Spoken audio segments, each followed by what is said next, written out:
안녕하세요. 맥키네 지혜투자클럽입니다. 셀트리온이 연기금에서 6월 달에 996억 아주 많이 이제 매수들을 집중적으로 하고 있는데요. 이 부분과 내일의 투자 전략까지 한번 살펴보도록 하겠습니다. 최근에 이제 셀트리온 같은 경우에는 이제 셀트리온 제약 이야기들이 이제 기사들이 계속 나오고 있죠. 최근에 이제 고덱스 관련되는 간장약 관련해서 셀트리온 제약에서 상당히 이제 매출액에서 블록버스터 형태로 알짠데 이게 특허 관련되는 부분들이 계속 이제 연장되고 있는 부분, 그리고 셀트리온 제약 같은 경우에는 기존에 이제 케미칼 쪽 중심에서 좀 돈이 되는 이 바이오 시밀러 관련되는 부분의 어떤 비중들이 올라가고 있기 때문에 장기적으로는 실적 관련되는 부분들이 계속 개선되는 어떤 흐름이죠. 근데 이제 오늘 좀 기사 나왔던 건 셀멧 택정의 품절 뭐 이런 이야기가 나왔는데요. 요게 매출액은 크지는 않습니다. 이 IQVIA 기준으로 보면 작년에 한 22억 정도 매출이니까 이 100억대 정도가 이제 국내에서는 이제 넘어가면 이제 블록버스터다. 국내에서.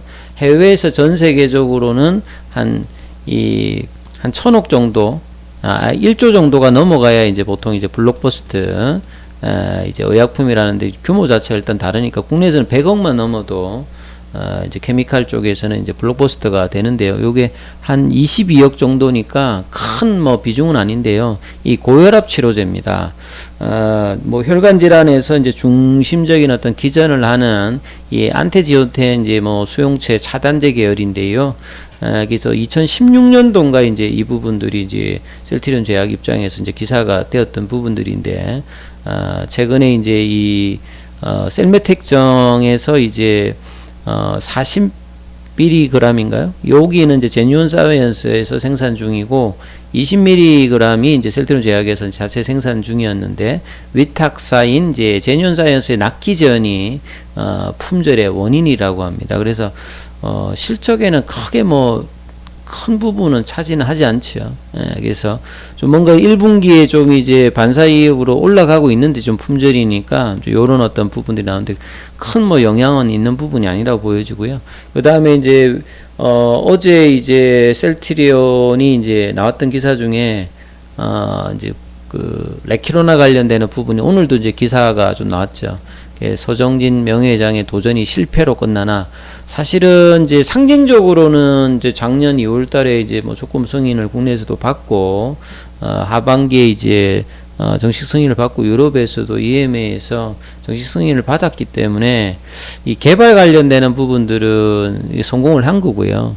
이제 중요한 거는 이제 약품이라는 게 나와서 상업적인 어떤 성공을 해주느냐가 회사나 이제 주가 측면에서는 중요하죠. 상징적인 어떤 부분이 아니라 상업적으로 하기 위해서 이런 부분들이 중요한데, 그래서 이 부분들이 사실 이제 레키로나가 실패를 하면서 그 어떤 후폭풍이라고 할까요? 작년 3분기에 이제 실적단에도 영향을 미치기 시작했고, 왜냐하면 레키로나 관련되는 부분들의 어떤 비중들을 집중적으로 하기 위해서 공장시설에 어떤 배정을 하면서 나머지 제품들이 나가지 못하면서 실적단에도 영향을 줬고, 여기 이제 돈이 뭐 한 3천억 이상 정도가 들어갔기 때문에 여기에 대한 어떤 손상사정 처리도 해야 되고, 남은 희망이 사실은 이제 레키로나를 10분의 1 수준으로 이제 흡입형으로 쓰면 그나마 이제 엔데믹 상황에서도 뭔가 치료제의 어떤 구비는 필요한 부분이니까 거기에 어떤 기대감이 있었는데, 사실은 이제 최근에 이제 긴급 사용 승인 관련되는 부분들은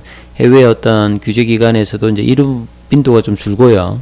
임상의 어떤 규모도 이제 증가를 이제 요청하기 때문에 환자도 이제 모집하기가 쉽지 않은 상황에서 개발 비용을 계속 넣어가지고 비용을 줄이는 전략을 셀트리온이 굳이 할 필요가 없는 상황이죠. 그리고 미국에서도 이미 이제 엔데믹 상황에서 이 코로나 관련되는 백신, 치료제 관련된 기업들의 어떤 기대치를 낮춰라는 부분들이 5월 달에도 계속 나왔기 때문에 이런 부분들을 종합적으로 고려해서 합리적인 어떤 부분을 판단한 것 같습니다. 그래서 이제 셀트리온이 전일 흡입형 칵테일 항체 치료제 임상을 중단을 한 거죠.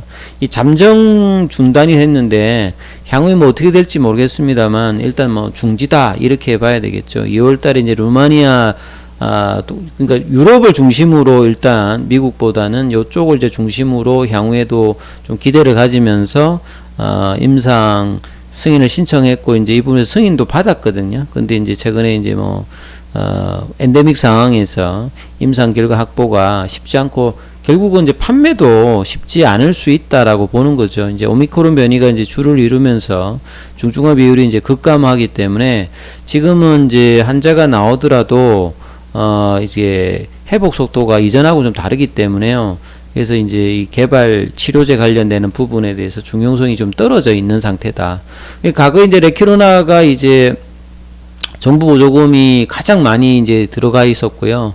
연구개발비도 4,300원대 정도 투입했는데 이제 임상이 좀 중단이 되어서 분위기 반전에 실패했다. 근데 장기적으로 보면 크게 나쁜 선택은 아니라고 생각합니다. 그래서 개발 과정에서 있던 부분들은 향후에 개발 자산으로 쓰면 되는 거고요. 추가적으로 이제 비용을 계속 이제 이익을 깔아먹는 어떤 구조는 안 만드는 게 지금은 중요할 거라고 보여지고요. 개발 일을 보면 2020년도 3월 달에 아주 이제 자신감 있게 사실은 서정인 회장이 이제 이 부분을 선언을 했습니다. 이게 과거에 이제 신종 플루 때 개발하다가 좀 실패했던 그 부분들을 이번에는 굉장히 빼아프지 않게 하기 위해서 빠르게 했고, 한 몇 달 만에 이제 항체 관련되는 부분들도 개발을 이제 세포주 관련되는 부분을 확보하면서 그게 이제 10월 달이죠. 조기에 이제 대량 생산하면 청정국가 이런 아주 이제 가감한 이야기를 하며 자신감을 드러냈고, 주가도 거기에 따라서 이제 거의 40만 원에 준하는 가격이 연말까지 올라갔죠. 그리고 작년 초에 조건 보고를 받고 난 다음부터 주가가 이제 뭔가 흐물흐물 내려왔습니다. 그래서 결국은 회사는 최대 3조, 못해도 1조 계약을 줄 서 있다 이런 이야기가, 그런 이야기만 사실 좀 안 했어도 좀 되었을 것 같은데요. 결과적으로는 한 1,500억이니까 너무 이제 이게 작은 거죠. 이제 경쟁 치료제인 리제르론이라든지 일라이릴리에 비해서 한 10분의 1도 안 되는 수준의 어떤 결과를 냈기 때문에 이 개발비도 지금 못 건지는 어떤 흐름이었죠. 작년에 어떤 전체 매출액 비중에서도 레키로나가 8%. 근데 이게 신약의 어떤 부분의 어떤 전환이기 때문에 OP 마진은 상당히 높은 수준이었는데, 그래서 한 5천억대에서 1조 정도만 사실 회사가 신경을 써서 좀 선매출을 빠르게 뭔가 이 변이 이슈 전에 조금 이제 했으면, 국내는 좀 못한다 하더라도 수출 쪽에 너무 이제 생각보다 매출 규모가 좀 작았다는 것이 사실 굉장히 뼈아팠던 부분이라고 봐야 되겠죠. 그래서 올해는 결국은 이제 오미크론 변이 이제 이슈 이후로는 결국은 이제 국내에서도 공급이 일단 중단이 되었던 부분이고요.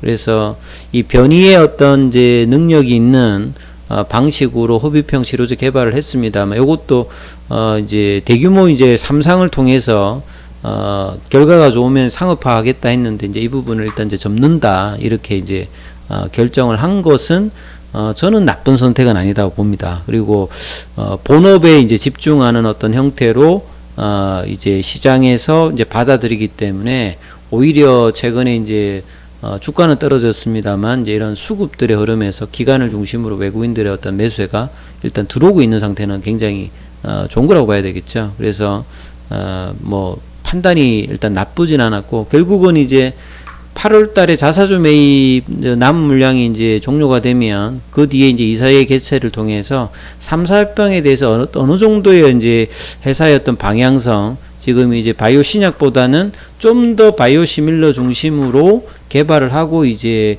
향후에 신약 관련되는 성장 동력원을 계속 개발하는 이런 어떤 입장으로 지금 가고 있는 어떤 회사의 흐름은 향후에 이제 장기적인 관점에서는 저는 나쁘지 않다고 생각하고, 기관들의 어떤 이제 목표가라든 이런 부분들도 하반기 되면 많이 좀 바뀔 수 있다 이렇게 보여집니다. 그러니까 그런 부분들을 최근에 이제 기관의 연기금들은 수급을 보면 좀 볼 수 있죠. 시장이 좀 안 좋은 어떤 흐름에 있어서도 그 연기금이 정말 작년에 계속 팔았던 연기금이 이제 이달 들어서 셀트리온 주식을 거의 1,000억대 가까이 좀 순매수를 했거든요. 최근 6개월 연속으로 이제 순매수 금액만 900억대, 958억 정도다. 요 정도면 주가는 이미 이제 모든 악재를 이제 반영할 정도 수준까지 빠져 있는 상태에서 향후에 이제 바이오시밀러의 어떤 경쟁력이 없는 게 아니라 이제 최근에 뭐 이 베그젤마 관련되는 부분들도 예매해서 지금 이제 시장 판매 승인 권고 조치를 받았지 않습니까? 그리고 하반기에 나오는 부분과 이제 내년 내후년까지 계속 이제 뭐 램시마이스시라든지 유플라이마라든지 후속 바이오시밀러에 어떤 관련되는 부분의 어떤 개발력과 시장 어떤 확장들을 볼 때는 상당히 좀 저평가 영역이죠. 그래서 목표가들은 기관들은 아직도 뭐 20만원대 초반 뭐 밑단이건데요. 이 부분들은 이제 2분기 실적이 발표가 되고 이제 하반기에서 이런 어떤 실적의 어떤 기대감들이 온가하면 계속 이제 재설정으로 아마 바뀔 것으로 보여집니다. 그래서 이동건 이제 신한투자연구원 이쪽 같은 경우에도 실적은 이제 좋아진다고 그러는데 목표 주가는 계속 낮추고 있는데, 자 이런 부분 들으면서 이제 국내 기관들은 오히려 이제 목표가는 낮춰 놓고 계속 사는 어떤 흐름들을 보여주잖아요. 오늘도 보시게 되면 외국인들이 12만 주 사고 기관도 계속 꾸준하게 매수입니다. 외국인들이 보유량이 이제 4월달 이제 올라갈 때 이때부터는 계속 일단은 보유량이 올라가고 있어요, 전반적으로. 그리고 공매도 같은 경우에도 최근은 일단 고점이 좀 낮아지는 이런 어떤 흐름들이 보여지면서 공매도 어떤 매매 비율이 그렇게 높지 않습니다. 그러니까 공매도 매매 비율이 낮아지면서 수급의 어떤 견조함이 있는 상태에서 개인들은 뭐 지금 이제 팔고 있는데요.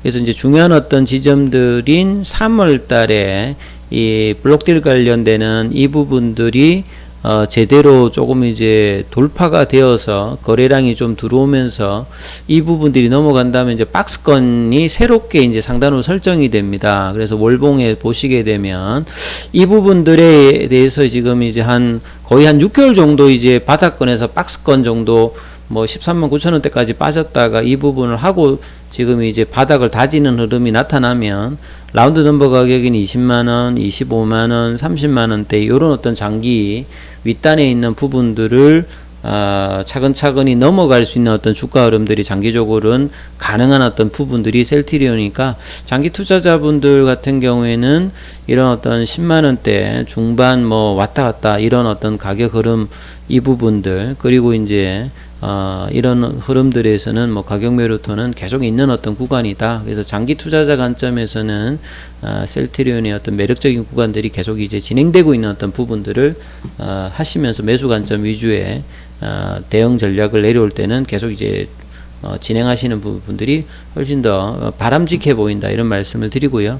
그래서 얼마만큼의 어떤 가격대에서 이 부분들을 완연하게 넘어가느냐가 향후에 한 1주, 2주 상간에는 제일 중요한 어떤 흐름입니다. 그래서 이 4월 말 5월 초에 이 흐름을 지금은 바꿀 수 있는 게 수급, 일단은 외국인 수급이라든지 기관 수급, 연기금 수급들이 계속 이제 장기 자금들이 지금 들어오고 있는 상황이니까 이 부분이 넘어가면서 이제 거래량이 들어오면 새로운 어떤 박스권에 상단이 설정되는 어떤 구간이 이제 얼마 남지 않았다, 이런 부분. 그러면 이제 조만간 20만원대 어떤 가격들도 분명히 보실 수 있다, 이렇게 말씀을 좀 드리겠습니다. 여기까지 하겠습니다.